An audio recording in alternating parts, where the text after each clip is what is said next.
이번 시간에는 문자와 문자혁명에 대해서 알아보겠습니다. 기원전 3500년경 수메르 문명에서 시작된 도시의 건설은 이집트, 인도, 크레타, 중국 등으로 확산되었습니다. 건설된 도시들은 오늘날 대부분 흔적도 없이 사라졌거나 폐허만 남아있을 뿐이지만 우리는 그 도시에 살던 사람들이 겪었던 어려움과 도시 생활을 예찬하는 이야기를 들을 수 있습니다. 그들은 스스로 고안해낸 문자를 통하여 그 기록을 후대에 남겼기 때문입니다.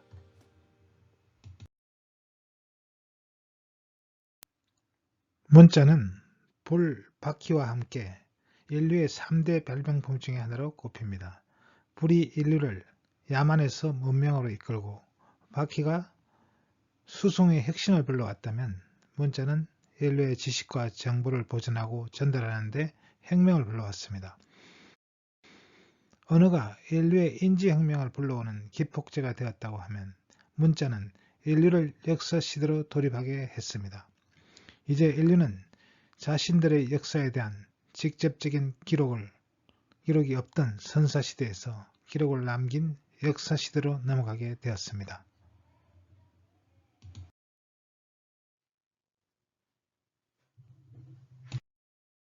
문자란 무엇이며 언어와는 어떤 관계에 있을까요? 최초의 문자는 무엇이며 문자는 어떻게 만들어졌고 어떤 용도로 사용되었는지 알아보겠습니다. 문자는 인간의 언어를 시각적으로 나타낸 기호체계라고 할 수 있습니다. 대부분의 문자는 음성 언어를 기록하기 위해서 생겨나거나 만들어졌습니다. 말을 하는 즉시에 사라지는 이런 구어의 한계를 보강하기 위한 것입니다. 문자는 불, 바퀴와 함께 인류의 3대 발명품의 하나로 꼽힙니다.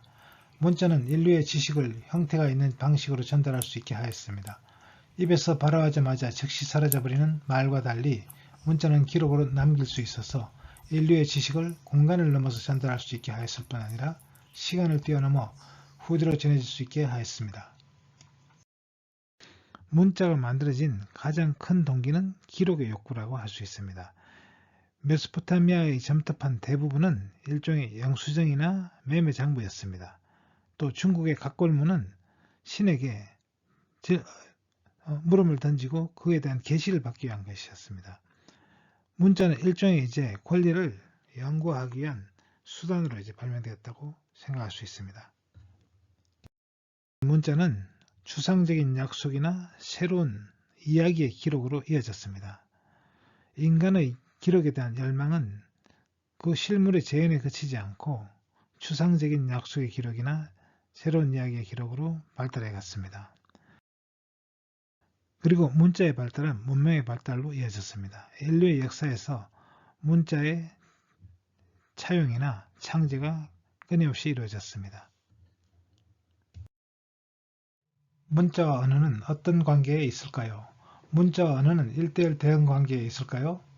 한국어는 한글로 표기하고 일본어는 가나로, 중국어는 한자로 표기합니다.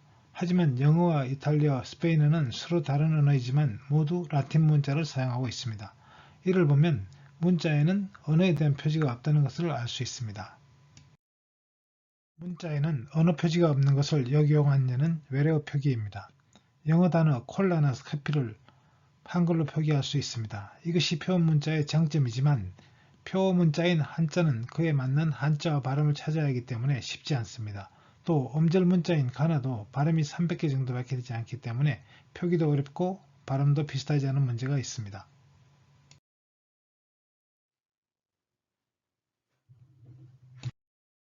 다음에는 인류가 사용한 최초의 문자는 무엇이며 인류가 사용해온 문자는 어떻게 발전해 왔는지 알아보겠습니다. 문자의 발달 단계를 살펴보면 처음엔 그림으로 시작했습니다. 구스키 시대나 신스키 시대 때 동굴벽화 같은 것을 예를 들 수 있습니다. 여기서 발전하는 것이 그림 문자가 되겠습니다. 선사시대 때 주로 암벽에다가 그려진 선각화 같은 것이 이런 그림 문자에 해당되겠습니다. 이 그림 문자가 문자와 그림의 중간 단계로서의 어떤 표의 문자가 발달하게 되는데 사물의 모양을 흉내내거나 뜻을 나타내기 위한 문자가 되겠습니다. 이집트의 상형 문자나 이제 초기 한자가 이제 이런 상형 문자가 되겠습니다. 여기서 좀 더 발전한 문자가 이제 표어 문자라고 할 수 있는데, 하나의 문자가 하나의 낱말이나 형태수를 나타내게 되는 문자가 되겠습니다. 그래서 글자 하나하나가 의미를 나타내고 또 글자 하나에 이제 소리가 있는 그런 문자가 되겠습니다. 이 표 문자에서 좀 더 발전한 단계의 문자가 이제 소리 글자로 바뀌게 되는데, 하나의 문자가 하나의 음절을 나타내는 문자가 되는 것인데, 대표적으로 일본의 가나를 들 수가 있습니다. 이제 하나의 문자가 하나의 음수를 나타내도록 발전한 문자가 이제 알파벳이 됩니다. 이것을 음수 문자라고 하는데, 문자가 이제 뜻을 나타내는 것이 아니라 하나의 문자가 하나의 음수를 나타내는 문자가 되는 것이죠. 그리고 이런 음수의 조합으로 말을 이제 만들어낼 수가 있는 거죠. 말을 이제 기록할 수가 있는 거죠. 이 중간 단계의 문자로서 이제 아버자드가 있는데,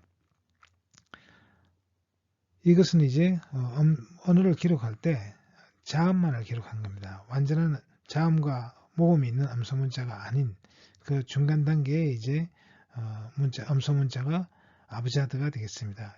이런 문자의 대표적인 예로 아랍 문자나 히브리 문자를 들 수 있습니다.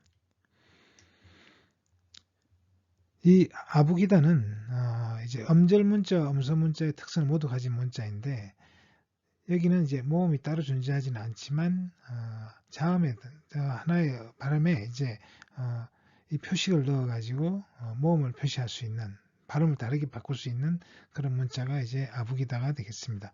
대표적으로 인도의 데바나가리 문자가 아부기다에 해당이 되겠습니다.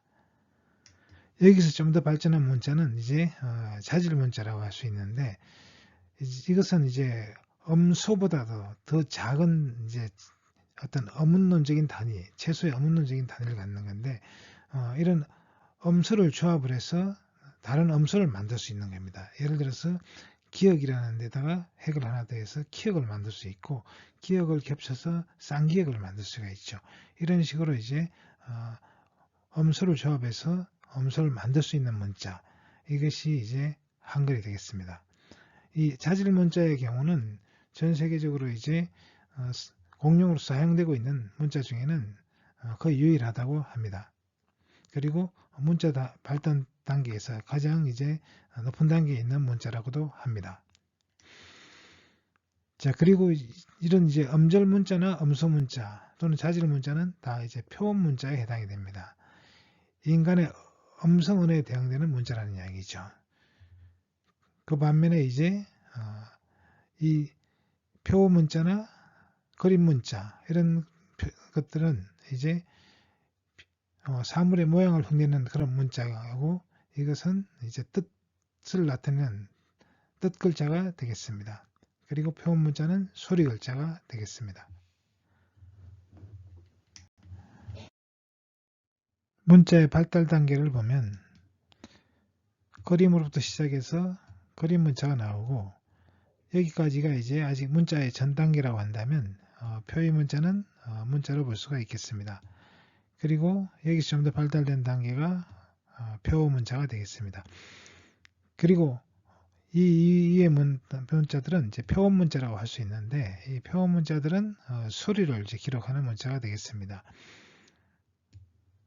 가장 낮은 단계에 이제 음절 문자가 있고, 그리고 이 음절 문자는 문자 하나가 이제 한 음절을 나타냅니다. 그러나 음소 문자는 이제 자음과 모음이 있어서 그것을 조합해서 이제 말들을 이제 기록할 수가 있게 되는 것이죠. 그런데 아부자드는 자음만 있습니다. 아부기다는 모음 표식이 있긴 하지만 모음이 별도로 존재하지는 않습니다.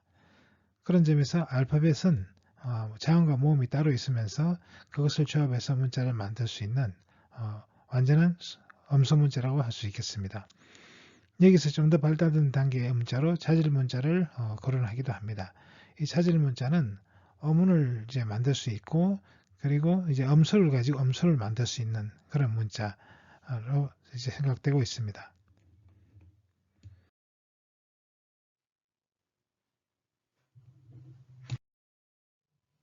인류가 남긴 최초의 기록은 그림입니다. 문자가 없던 구스키 시대에 프랑스의 라스코와 스페인의 알타미라를 비롯한 세계의 여러 동굴 속에 그려진 벽화는 우리에게 그 시대의 생활상을 알려줍니다. 그림 문자는 그림에서 발전한 것으로 의미하고자 하는 바를 그림으로 묘사한 문자입니다. 그림 문자는 상형 문자나 표 문자 이전 단계의 원시적 문자이며 그림 문자를 나타내는 영어 픽토그램은 그림을 뜻하는 라틴어 픽투스와 전달을 의미하는 영어 텔레그램의 합성어입니다. 암각화는 바위를 깎아서 새겨놓은 그림으로 아프리카에서부터 유럽과 북미와 남미 등 세계 각지에서 흔하게 발견되고 있습니다. 암각화는 구스키 시대부터 고대인들이 당시의 신앙과 생활을 표현해 놓은 대표적인 그림 문자라고 할 수 있습니다. 선각화는 선으로 그려진 그림을 말합니다. 암각화와 선각화는 구스키 시대 수렵 채집인들이 남긴 회화 조각으로 그들이 포획하고자 했던 특정 동물에 집중되고 있어서 동물화가 주를 이루고 있습니다. 풍요를 기원하는 추술적인 측면도 있는 것으로 생각됩니다. 그림 문자는 현대에도 사용되고 있습니다. 예를 들어 건물 통로에 붙어있는 비상구 유도 등에 그려진 그림은 그림 문자입니다. 그림 문자는 불특정 다수의 사람들이 빠르고 쉽게 이해할 수 있게 나타낸 표의 문자이자 시각 디자인이라고 할 수 있습니다. 이모지 또는 에모지는 일본에서 개발된 전자처리 그림 문자입니다. 이모지는 이모티콘과 자주 혼동되고 있지만 서로 다른 것입니다. 이모티콘은 문자의 조합으로 만들어진 감정을 나타내는 기호인 반면에 이모지는 이미지 자체가 하나의 문자로 취급됩니다. 이모티콘은 컴퓨터나 휴대전화의 문자와 기호, 숫자 등을 조합하여 만든 일종의 그림 기호를 말합니다. 보통 인터넷상에서 문자 기반의 의사소통에서 주로 쓰이는 방식으로 감정이나 메시지를 전달하기 위하여 사용합니다. 언어에 따라 사용하는 문자가 다르기 때문에 언어마다 조금씩 차이가 있습니다. 이모지와 이모티콘은 이름이 유사하지만 그 어원은 전혀 상관이 없습니다. 이모티콘은 감정을 의미하는 영어 이모션과 아이콘의 합성어인 반면에 이모지는 그림 문자를 의미하는 일본어 에모지에서 온 것입니다. 사람들은 그림 문자의 의미를 보다 구체화하고 보편성을 갖게 하기 위해 상형 문자를 고안해냈습니다. 상형 문자는 그림 문자로부터 발전한 문자이며 진정한 의미에서 최초의 문자 형태라 할 수 있습니다. 그 예로는 고대 이집트의 신성 문자와 수메르의 초기 서령 문자, 인더스 문명의 문자, 그리고 초기의 한자를 들 수 있습니다. 그림 문자와 상형 문자의 차이는 문자와 낱말의 결합 여부입니다.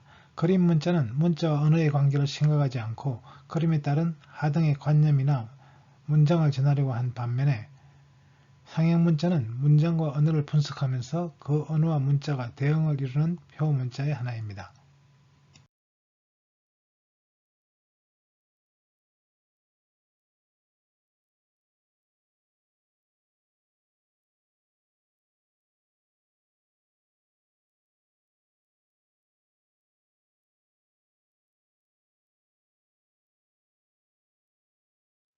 표의 문자는 각 문자가 나타내는 뜻은 명확하지만 언어의 발음과는 관계가 없는 문자입니다. 대표적으로 아라비아 숫자를 들 수 있습니다. 아라비아 숫자는 인도에서 처음 시작되었으나 아라비아를 거쳐 유럽에 전해지면서 이런 이름이 붙게 되었습니다. 아라비아 숫자는 1202년에 피보나치로 알려진 이탈리아 수학자 레오나르도 피사노가出版서를 출판하면서 유럽에 널리 알려졌습니다. 아라비아 숫자를 표현하는 데 다양한 기호가 사용되는데 현재 널리 알려져 있는 아라비아 숫자 기호는 유럽식으로 북아프리카와 스페인에서 개발된 서아라비아 숫자입니다. 수메르 서령 문자는 가장 오래된 상형 문자입니다. 수메르인들이 기원전 3300년경부터 사용했는데 발굴된 문자들 중에서 가장 오래된 문자입니다. 수메르 서령 문자는 시간이 지나면서 상형 문자적인 요소는 줄어들고 점점 추상화되었습니다. 서령 문자는 철필이라고 부르는 갈대가지로 점토판을 눌러서 기록했습니다. 이집트 상형 문자는 기원전 3000년경에 만들어졌으며 각종 동물이나 사물, 신체를 본뜬 모습을 하고 있습니다. 이 문자는 처음에는 그것이 묘사하는 사실 이상의 것을 표현하지 못했으나 점차 넓은 의미나 개념을 전달하도록 확대되었습니다. 초기에는 돌에 새겨졌지만 점차 파피루스에 기록하게 되었습니다. 표 문자는 하나의 문자로 하나의 말이나 형태소를 나타내는 문자 체계입니다. 한자는 체계적인 표 문자의 대표적인 예로 한 음절이 한 형태소가 됩니다. 예를 들어 한자는 중국어의 각 형태소를 한 문자씩 표기합니다. 대부분의 표 문자는 상형 문자에서 발전했습니다. 표 문자가 상형 문자와 다른 점은 상형 문자가 구체적인 사물을 나타내는 기호만을 가지는 데 비해서 표 문자는 언어의 말이나 형태수를 거의 모두 나타낼 수 있다는 점에서 보다 발전된 문자 체계입니다. 이를테면 서로 다른 뜻을 가지는 문자를 조합해서 보다 복잡한 뜻을 가지는 문자를 만들어내는 기법이나 발음을 나타내는 기호, 의미를 분류하는 기호를 조합해서 새로운 문자를 만들어내는 기법이 개발되었기 때문입니다. 상형 문자와 표 문자의 차이는 상형 문자에서는 문자가 오로지 뜻을 지니는 반면에 표 문자에서는 일반적으로 각각의 문자가 구체적인 사물에만 머무르지 않고 말이나 형태수를 나타내는 것이 많다는 점에서 차이가 있습니다. 표 문자는 사용하는 언어에 따라 쓰이는 문자의 개수나 종류가 다릅니다.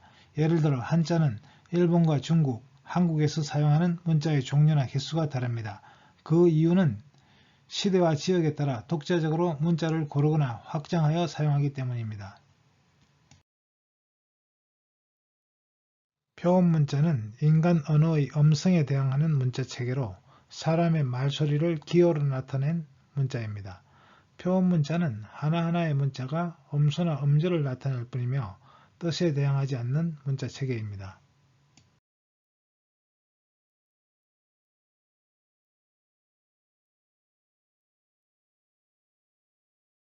표음 문자는 음절 문자와 음소 문자로 구분할 수 있습니다. 음절 문자는 하나의 문자가 하나의 음절을 나타내는 문자 체계이며 일본의 가나 문자가 이에 속합니다. 그리고 음소 문자는 하나의 문자가 하나의 음소에 대항하는 문자 체계로 한글과 그리스 문자, 라틴 문자, 키릴 문자가 이에 속합니다. 표음 문자와 표음 문자의 차이는 다음과 같습니다. 표음 문자는 원칙적으로 하나의 문자가 하나의 뜻을 만들어내는 반면에 표음 문자는 문자를 특정한 순서로 이어서 말의 발음을 나타내어 뜻을 만듭니다. 상형 문자는 그 의미를 상대적으로 쉽게 알 수 있는 표의 문자이지만 인간이 생각할 수 있는 모든 개념을 기록하려면 수많은 상형 문자가 필요하게 됩니다. 세상에 존재하는 각 대상마다 하나하나 그림을 그려서 표현해야 하므로 수많은 기호나 그림을 만들어야 하기 때문입니다. 하지만 현실적으로 그렇게 많은 상형 문자를 만드는 것도 쉽지 않지만 그렇게 만들어진 상형 문자를 모두 외워서 사용하는 것은 더더욱 가능하지 않습니다. 이러한 어려움 때문에 상형 문자는 표의 문자에서 귀로 들리는 소리를 적는 표 문자로 발전하게 되었습니다. 수메르의 서령 문자도 표의 문자에서 표 문자로 발전하였습니다. 수메르어로 화살을 나타내는 말은 T였는데 생명을 나타내는 말도 T였습니다. 그래서 생명도 화살로 나타내게 되었습니다. 이것은 뜻을 나타내는 표의 문자가 소리를 나타내는 표 문자로 바뀐 예를 보여줍니다. 상형 문자는 뜻글자입니다. 이론상 뜻글자는 사람이 생각하고 구별할 수 있는 만큼의 문자가 필요하므로 계속해서 새로운 문자를 만들고 암기해야 합니다. 이를 극복하기 위해 그림으로 소리를 적을 수 있는 체계를 만들었는데 레부스 원리를 이용하여 소리 글자를 만드는 것입니다. 예를 들어 양탄자를 나타내는 카펫을 기록하려면 양탄자를 그리는 것이 아니라 카펫의 음소인 카와 펫 그림을 이어붙여 그리는 것입니다. 그리고 그것을 읽으면 카펫이 되어 소리로 양탄자를 지칭하게 하는 것입니다. 또 믿음을 나타내는 빌리프와 같이 그림으로 나타내기 어려운 추상적 개념도 레부스 원리를 이용하여 쉽게 나타낼 수 있습니다. 빌리프의 음소 B와 리프를 이어붙여서 빌리프로 읽게 하는 것입니다. 이 방법은 쉽게 느껴질지 모르지만 당시로서는 획기적인 새로운 방법으로 음소를 기준으로 하는 문자체계, 다시 말해 표음 문자로 가는 초석이 되었습니다. 표음 문자에서 중요한 이슈가 되는 것은 표음성입니다. 표음성은 문자의 우수성이나 언어의 우수성과는 무관하고 철자법과 밀접한 관계가 있습니다. 영어는 표음성이 많이 떨어지는 언어이고 한글은 표음성이 높은 문자 언어에 속합니다. 음절 문자는 하나의 문자가 한 음절을 나타내는 문자입니다. 표의 문자에서 발달한 것이 많으며 일본의 가나 문자와 중국에서 여인들이 쓰던 여서 문자, 아메리카 원주민들이 로마자를 흉내내어 만든 체르키 문자 등이 음절 문자에 속합니다. 음절 문자는 음서 문자에 밀려서 대부분 도태되었습니다. 가나는 한자를 바탕으로 일본어를 표기하기 위해 만들어진 음절 문자입니다. 가나는 카타카나와 히라카나가 있는데 카타카나는 한자의 일부분을 따서 만든 문자이고 히라카나는 카타카나를 흘려 쓴 글씨체입니다. 가나는 고대부터 널리 사용되던 음절 문자들 중에서 거의 유일하게 오늘날에도 사용되는 문자입니다. 음소 문자는 하나하나의 문자가 원칙적으로 하나의 자음 또는 모음의 음소를 나타내는 문자 체계입니다. 자음과 모음에 대응하는 각각의 문자가 따로 있으며 이들이 조합되어 하나의 형태수를 나타내는 문자입니다. 적은 수의 문자로 수십만 개의 단어를 나타낼 수 있습니다. 가장 보편적인 문자 체계로서 라틴 문자, 키릴 문자, 한글 등이 이에 속합니다. 페니키아 문자는 페니키아인들이 페니키아어를 기록하기 위해서 수령 문자를 간단하게 하여 만든 문자입니다.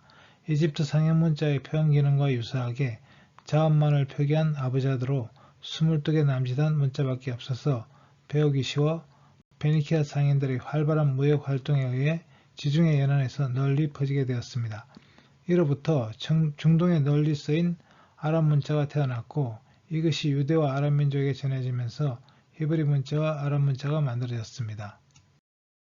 페니키아 문자는 그리스로 전해져서 모음이 추가된 그리스 문자가 만들어졌고 그리스 문자는 다시 로마로 전해져서 로마 문자가 탄생하여 서양 알파벳의 기원이 되었습니다. 또 슬라브인들이 동로마 제국에서 그리스 문자를 배워 자신들에게 알맞게 변형하여 키릴 문자가 만들어졌습니다. 아부자드는 자음만을 표기하는 문자 체계입니다. 자음만을 문자로 표기하고 모음을 표기하지 않는 점에서 알파벳과 같은 자모 문자와는 구별됩니다.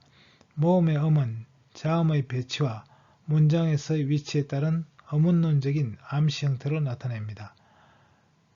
니쿠드와 샤크르와 같은 모음 기호가 별도로 존재하지만 반드시 문서에서 표기해야 하는 규칙이 없다는 점에서 아부기다와 구별됩니다. 최초로 사용된 아부자드는 페니키아 문자입니다. 페니키아 문자는 페니키아의 해상무역 상인들에 의해 널리 퍼지면서 여러가지 문자 체계를 발생시켰습니다. 중동 지역을 통해 널리 사용된 아랍 문자는 히브리 문자와 나바테아 문자, 시리아 문자, 아랍 문자로 발전되었습니다. 아부기다는 음절 문자와 자모 문자의 특성을 모두 지닌 표기 체계입니다. 자음을 나타내는 기호는 모두 고유한 모음을 담고 있고 다른 모음을 나타내려면 그 기호에 모음을 나타내는 기호를 덧붙여서 표기합니다. 이를테면 기역에 해당되는 기호가 없고 가에 해당되는 기호가 있는데 여기에 어에 해당하는 기호를 붙이면 그가 되는 식입니다. 가장 널리 사용되는 아부기다로는 인도와 동남아시아에서 쓰이는 브라미 계열의 문자가 있습니다. 데바나가의 문자, 태국 문자, khmer 문자 등 인도와 동남아의 문자들은 브라흐미 문자에서 파생된 브라미 계열의 문자이기 때문에 아부기다 형태를 가지게 되었습니다. 기원전 8세기경 그리스인들은 페니키아 문자를 이용해 자신들의 언어를 기록하는 문자 체계를 만들면서 페니키아 문자에서 그리스어에는 없는 문자들을 모음을 나타내는 글자로 사용하여 페니키아 문자와 다른 독자적인 문자 체계를 만들었습니다. 이것이 그리스 문자입니다. 이렇게 자음을 표기하는 글자와 모음을 표기하는 글자가 독자적으로 존재하는 문자 체계를 알파벳이라 하는데 그리스 문자 첫 번째 글자 알파와 두 번째 글자 베타를 이은 단어에서 기원하였습니다. 이렇게 자음을 표기하는 글자와 모음을 표기하는 글자가 독자적으로 존재하는 문자 체계를 알파벳이라 하는데 그리스 문자 첫 번째 글자 알파와 두 번째 글자 베타를 연 단어에서 기원하였습니다. 로마 문자 또는 라틴 문자는 로마인들이 라틴어 표기에 사용하기 위해 도입한 문자 체계입니다. 한국에서는 이 문자 체계를 영문자라고 부르는 경우가 많은데 정확한 명칭이 아닙니다. 라틴 문자는 영어를 포함한 수많은 언어를 표기하는 데 사용되는 문자이기 때문입니다. 키릴 문자는 동유럽과 중앙아시아 등 슬라브권의 영향을 받은 나라에 쓰이는 문자입니다. 키릴 문자는 슬라브인들이 동로마 제국에서 그리스 문자를 배우고 이를 자신들에게 알맞게 변형해 만들어진 문자입니다. 훈민정음은 한국어를 표기하기 위해 만들어진 문자로 표음 문자 가운데 엄서 문자에 속하며 엄서 문자 중에서도 자질 문자에 속하는 것으로 알려져 있습니다. 세종은 1443년 훈민정음 28자를 연구 창제하고 3년 동안 다듬고 실제로 써본 후에 1446년 âm력 9월에 반포하였습니다.